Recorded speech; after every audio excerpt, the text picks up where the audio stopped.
আফগানিস্তানের ক্ষমতায় থাকা সশস্ত্র গোষ্ঠী তালেবানকে সন্ত্রাসবাদের বিরুদ্ধে লড়াইয়ে মস্কোর মিত্র বলে অভিহিত করেছেন রাশিয়ার প্রেসিডেন্ট ভ্লাদিমির পুতিন।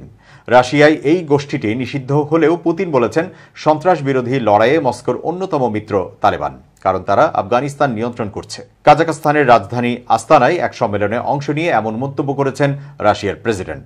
রাশিয়ার এই প্রেসিডেন্ট বলেছেন, আমাদের অবশ্যই মেনে নিতে হবে তালেবান আফগানিস্তানের ক্ষমতা নিয়ন্ত্রণ করছে, আর এই অর্থে তালেবান অবশ্যই সন্ত্রাসবাদের বিরুদ্ধে লড়াইয়ে আমাদের সহযোগী, কারণ যে কোনো কর্তৃপক্ষই তাদের শাসন করা দেশে স্থিতিশীলতার জন্য আগ্রহী। 2003 সাল থেকে তালেবানকে নিষিদ্ধ সংগঠন হিসেবে ঘোষণা করলেও কয়েক বছর ধরে তাদের সঙ্গে সম্পর্ক গড়ে তুলছে রাশিয়া। গত মাসে তালেবান সরকারের সঙ্গে সম্পর্ক গড়ে তুলতে নির্দেশ দিয়েছেন পুতিন। আফগানিস্তানে কয়েক বছর ধরে প্রতিদ্বন্দ্বী ইসলামিক স্টেট খোরাসানের বিরুদ্ধে লড়াই করছে তালেবান।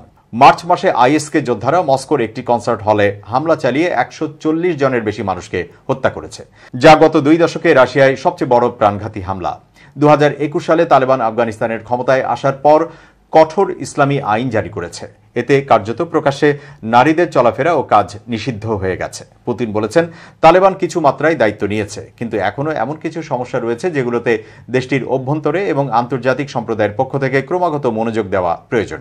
তিনি বলেছেন, আমি নিশ্চিত যে আফগানিস্তানকে স্থিতিশীল করতে আগ্রহী তালেবান।